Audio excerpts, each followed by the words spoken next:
Hello everyone, you are welcome with Dr. Virpal Singh in our today class, and today class topic is, as you know well, that is practical chemistry। जी हाँ, हम पीछे से previous दिनों से कई दिनों से हम प्रैक्टिकल केमिस्ट्री की क्लासेस दे रहे हैं। और आज हम प्रैक्टिकल केमिस्ट्री में जो सिक्स ग्रुप का एनालिसिस करने जा रहे हैं। जी हाँ, बेसिक रेडिकल्स के 6 ग्रुप का हम क्वालिटेटिव एनालिसिस करने जा रहे हैं ताकि विद्यार्थियों को आने वाली लैब के अंदर विद्यार्थियों को आने वाली प्रॉब्लमों से निजात पाया जा सके और 6 ग्रुप के रेडिकल का step by step correctly detection किया जा सके। जी हाँ, आइए देखते हैं qualitative analysis of basic radical for the 6th group radical. या 6 ग्रुप की स्टडी करना है तो सबसे पहले हम 6 ग्रुप पर जाने से पहले एक बार टोटल नंबर ऑफ ग्रुप्स, जी हाँ, जो कि 7 है। जी हाँ, 7 ग्रुप्स हैं total number of basic radicals के। उनमें से 0 समूह है और 6 और समूह है, तो कुल मिलाकर के 7 समूह आते हैं। इसमें से 0 समूह का जो ग्रुप रिएजेंट है वो है तनु NaOH का सॉल्यूशन, और इसमें जो रेडिकल है वो केवल मात्र एक रेडिकल है जिसका नाम है अमोनियम रेडिकल। जी हाँ, तो जैसा कि आप जानते हैं कि इतने सारे रेडिकलों को एक साथ स्टडी करना बड़ा मुश्किल हो जाएगा, कंफ्यूजिंग हो जाएगा, इसलिए इन रेडिकलों को डिफरेंट 7 ग्रुपों में बांटा गया है और प्रत्येक ग्रुप का एक ग्रुप रिएजेंट निर्धारित किया गया है। ग्रुप रिएजेंट से उस ग्रुप में आने वाले रेडिकल्स को बड़ी आसानी से प्रेसिपिटेट या डिटेक्ट किया जा सकता है। तो आइए हम प्रथम समूह पर बात करते हैं। 0 समूह का हमने चर्चा कर ली है। प्रथम समूह में हम देखते हैं कि इसमें ग्रुप रिएजेंट है वो तनु HCl अम्ल है, और इसमें आने वाले बेसिक रेडिकल है वो लेड, सिल्वर, मरकरी है। और द्वितीय समूह है उसका जो ग्रुप रिएजेंट है वो है तनु HCl अम्ल की उपस्थिति में H2S गैस पास करना। जी हाँ, और इसमें आने वाले जो बेसिक रेडिकल है वो है mercuric, lead, copper, bismuth, cadmium, arsenic, antimony और टिन। जी हाँ, इतने सारे बेसिक रेडिकल्स हैं जो सेकंड ग्रुप में आते हैं। इसीलिए सेकंड ग्रुप को सेकंड A और B 2 सब ग्रुपों में डिवाइड किया गया है। यहाँ पर तृतीय समूह के बारे में बात करते हैं तो तृतीय समूह में जो ग्रुप रिएजेंट है वो है अमोनियम क्लोराइड की उपस्थिति में NH4OH, और इसमें आने वाले जो बेसिक रेडिकल्स हैं वो हैं, इसमें जो बेसिक रेडिकल हैं जिनको रखा गया वो है फेरिक, एल्यूमिनियम और क्रोमियम। जी हाँ, ये सभी तीनों ही बेसिक रेडिकल +3 ऑक्सीडेशन स्टेज में हैं। चतुर्थ जो समूह है उसमें जो ग्रुप रिएजेंट है वो है अमोनियम हाइड्रोक्साइड की उपस्थिति में H2S गैस पास करना, और इसमें आने वाले जो बेसिक रेडिकल्स हैं वो जिंक, Mn, निकेल और कोबाल्ट। जी हाँ, ये 4 बेसिक रेडिकल इस चतुर्थ समूह में आते हैं। और पंचम समूह है, 5वां जो समूह है, 5th ग्रुप है, उसके अंदर अमोनियम हाइड्रोक्साइड की उपस्थिति में अमोनियम कार्बोनेट डालना, ये इसका ग्रुप रिएजेंट कहलाता है।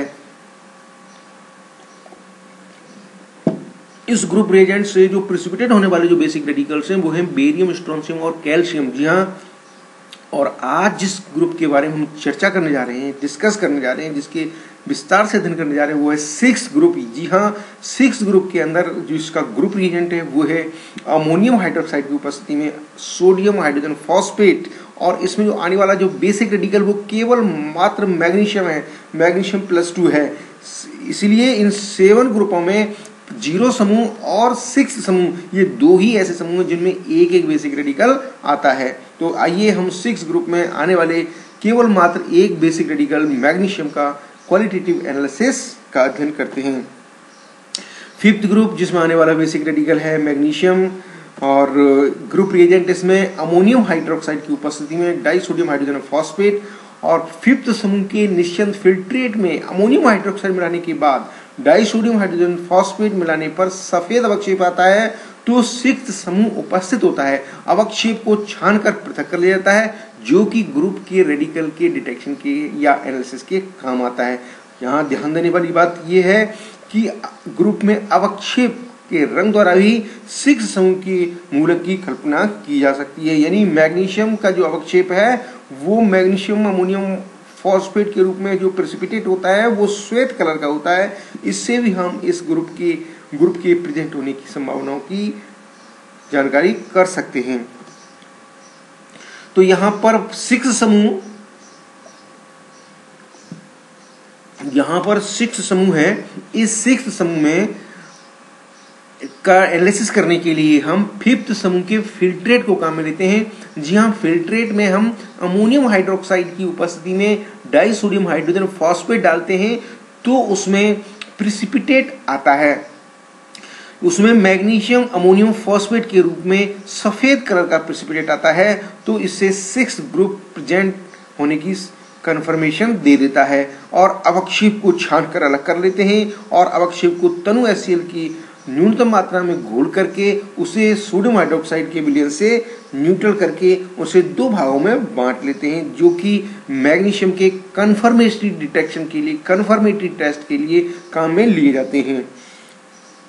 6 समूह मैग्नीशियम अमोनियम फॉस्फेट के रूप में अवक्षेपित होता है और अवक्षेप को तनु HCl की न्यूनतम मात्रा में घोलकर सोडियम हाइड्रोक्साइड विलयन मिलाकर क्षारीय कर लिया जाता है और प्रथम इसको 2 भागों में बांट लिया जाता है।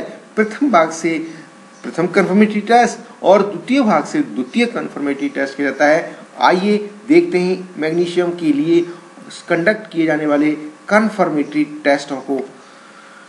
मैग्नीशियम का निश्चयात्मक परीक्षण करने के लिए विलयन को 2 भागों में बांट लिया जाता है। प्रथम भाग में 5-7 बूंद टाइटन येलो सॉल्यूशन की डालकर उसको गर्म करते हैं तो गुलाबी विलयन प्राप्त हो जाता है, जो कि मैग्नीशियम की उपस्थिति को जाहिर करता है। जी हाँ, मैग्नीशियम की उपस्थिति को न केवल जाहिर करता है बल्कि निश्चित करता है।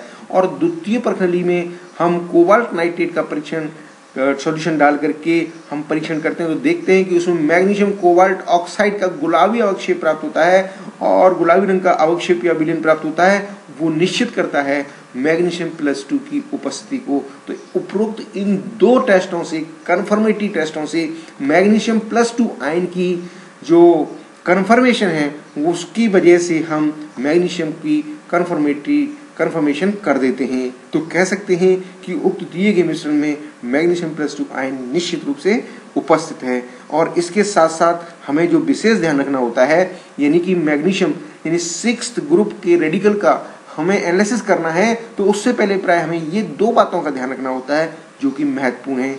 मैग्नीशियम अमोनियम फॉस्फेट का अवक्षेप धीरे धीरे बनता है, लेकिन जब ठंडी परखनली की दीवारों को परखनली की सतह के नीचे कांच की छड़ से खुरचा जाता है तो अवक्षेपण शीघ्र हो जाता है। जी हाँ, और दूसरी जो इंपॉर्टेंट बात है वो ये है कि मूलक का अवक्षेपण करने से पूर्व प्रथम समूह से 5वें समूह तक के मूलकों का अनुपस्थित होना आवश्यक है, क्योंकि डाइसोडियम हाइड्रोजन फॉस्फेट के साथ कई धात्विक आयन अवयव फॉस्फेट बनाते हैं अर्थात प्रिसिपिटेट देते हैं। तो इन 2 बातों का ध्यान रखना आवश्यक होता है। इस प्रकार से हमने बेसिक रेडिकल और स्पेशली 6 ग्रुप रेडिकल का हमने क्वालिटेटिव एनालिसिस किया, जिससे और उनका कंफर्मेशन किया। इन सब बातों को हमने बड़े ध्यान से और समझदारी से पढ़ा है ताकि आपको लैब में किसी भी तरह की परेशानी प्रैक्टिकल करते समय नहीं आए।